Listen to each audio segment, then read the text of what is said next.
Welcome back to Turning Hard Times into Good Times. I'm your host, Jay Taylor, and I'm really happy to have with me once again Stephen Harner. Stephen is the president of Yangtze Century Limited. It's in Shanghai, formerly Harner and Company. He's been a principal with 30 years of experience, and he provides investment advisory, management, consulting services in China and Japan, specializing in M&A due diligence and risk management advisory, as well as business development advisory in Japan and China for financial services companies. And he is also does some writing, writes some very interesting, provides his interesting and I think very informative insights in Forbes and other places where he writes fairly frequently. So I'm really pleased to have Stephen with me again. Thanks for joining me today, Stephen.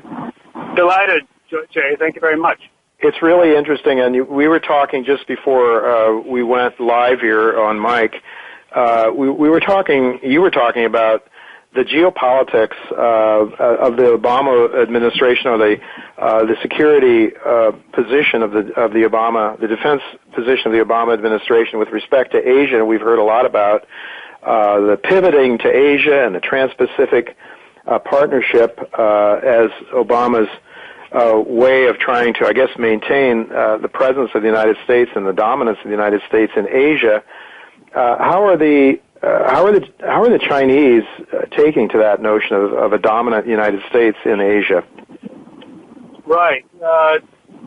It is the main issue, really, in Asian geopolitics is, you might call it, you could say it's China-U.S. relations, but it's really the maintaining, I mean, the United States strategy of maintaining dominance, really hegemonic military power in East Asia at a time when China, for sort of legitimate and completely understandable reasons, finds this order and this system really fundamentally kind of threatening to their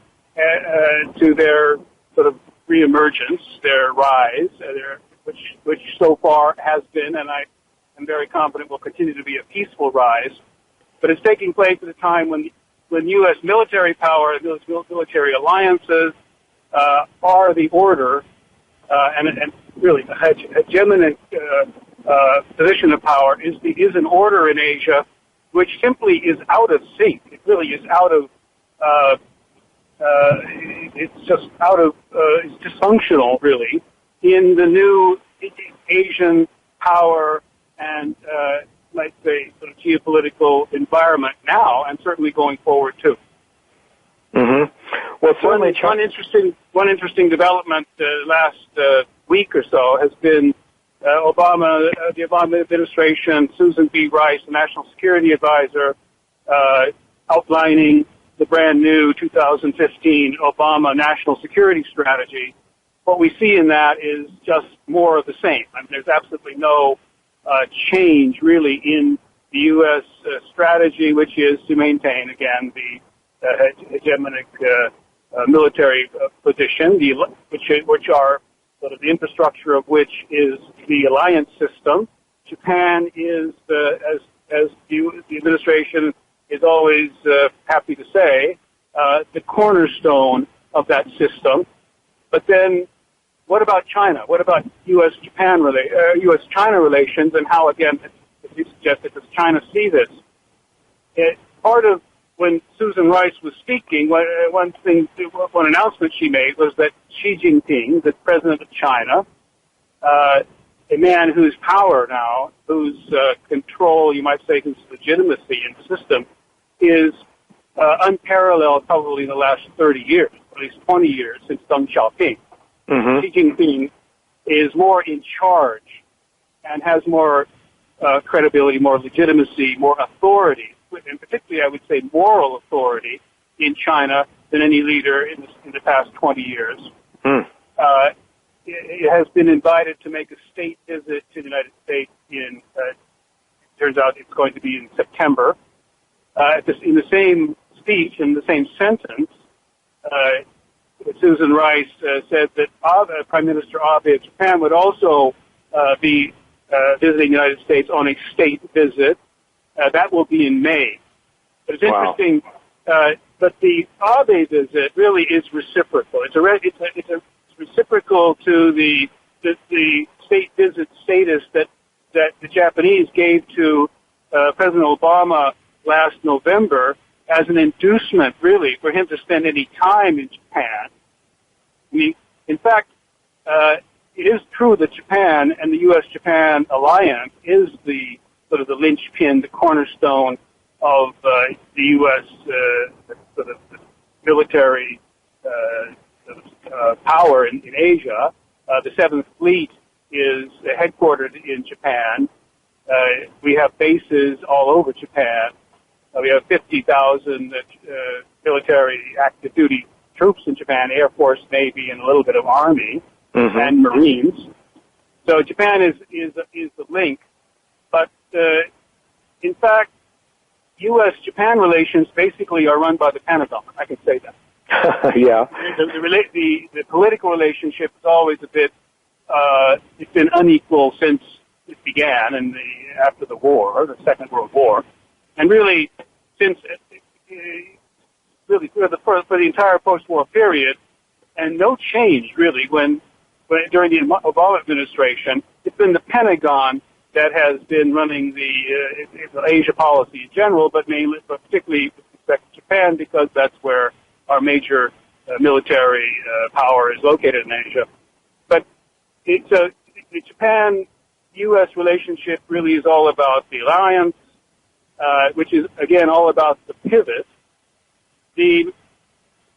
China's perspective on that is that neither of these is really the kind of order they would like to see in Asia. They would like to see essentially an order in Asia that lets Asians, and obviously China as the largest and most important power in Asia, sort of run their own affairs. I mean, sure. I think it's post-World War order where the United States is supposed to thinks it's appropriate the United States makes the rules. Rather, they think that the Asians should make their own rules for their own region and for their own people. I happen to agree with that. But it is completely counter to the prevailing and, you might say, the establishment position in Washington. Now, the invitation to Xi for a state visit is extremely interesting. This will be his first state visit to the United States, the first visit since he became president. But the question really is why? Why a state visit? Why a visit? I think why a state visit is because there are so many reasons why China should be reluctant to make that visit.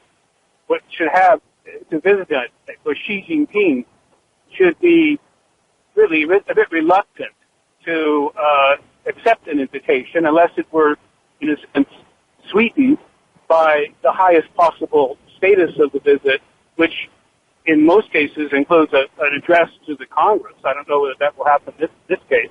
The state visit, because the pivot policy and U.S.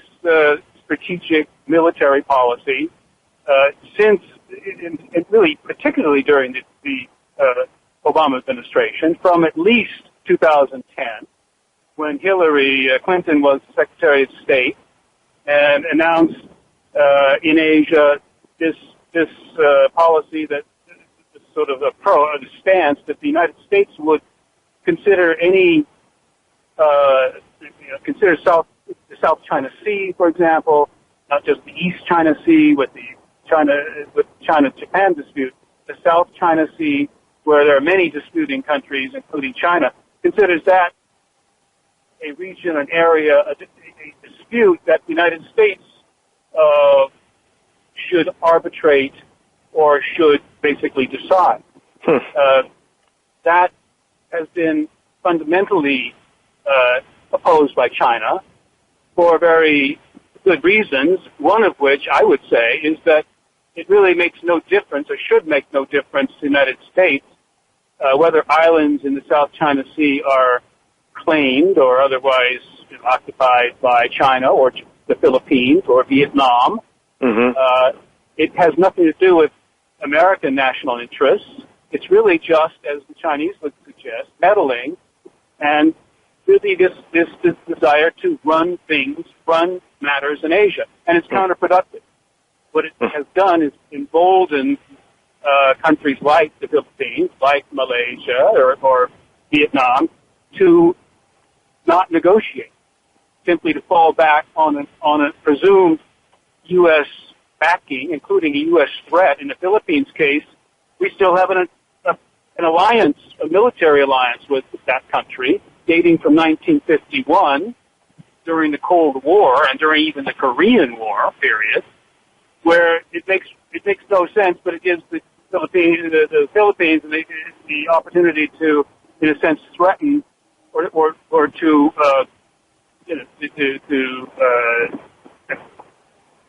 presume that they would be backed up by U.S. military power in a confrontation with China. In fact, that's what Hillary Clinton, during her period as Secretary of State, said many times that the United States would essentially stand with the Philippines against China on disputes for sovereign territory or basically territorial rights in the South China Sea. It's an extremely unproductive position if the objective is to get some sort of resolution, some sort of modus vivendi between China and those countries in respect to their territorial disputes. Yeah. What I would suggest is the very interesting thing is that China, in a sense, has over the past year essentially evolved a new approach, which is almost, it's being called its own pivot to Asia. Uh-huh. China, in the last 6 months, has held several conferences, many of them with Xi Jinping in the present and in the leadership role and making sort of important pronouncements, suggesting that China really is giving up. You might say it is almost given up with the United States, certainly with the Obama administration at this stage, trying to come up with their plan, their concept during the last 4 or 5 years has been something called a new style of great power relations, a more equal relationship, not involving alliances, not involving the post-war order, but one that has mutual respect, mutual non-confrontation, non-conflict, where in a sense they share power, you might say. Sure, in fact, sure. I think it gives China a bit more latitude. But having failed, the Obama administration has essentially rejected that. It explicitly rejected the Chinese approach. And they themselves have now turned around and come up with their own kind of Asian pivot, saying that their most important relationships will no longer the United States, rather it's their neighboring Asian countries, including countries in Central Asia, South Asia, and all the way over to Africa. Okay, Stephen, unfortunately, my engineer is telling me we're out of time, and we didn't allow enough time, so I want to have you back sometime in the near future. There's so much more I want to ask you. Chinese-Russian relationships, how that factors in. So much more to talk to you about. I don't know where to start. You've really just sort of stimulated my imagination to questions that I have for you, so I'm hoping that you can come back with me sometime in the near future. Can we do that? Sure, no problem.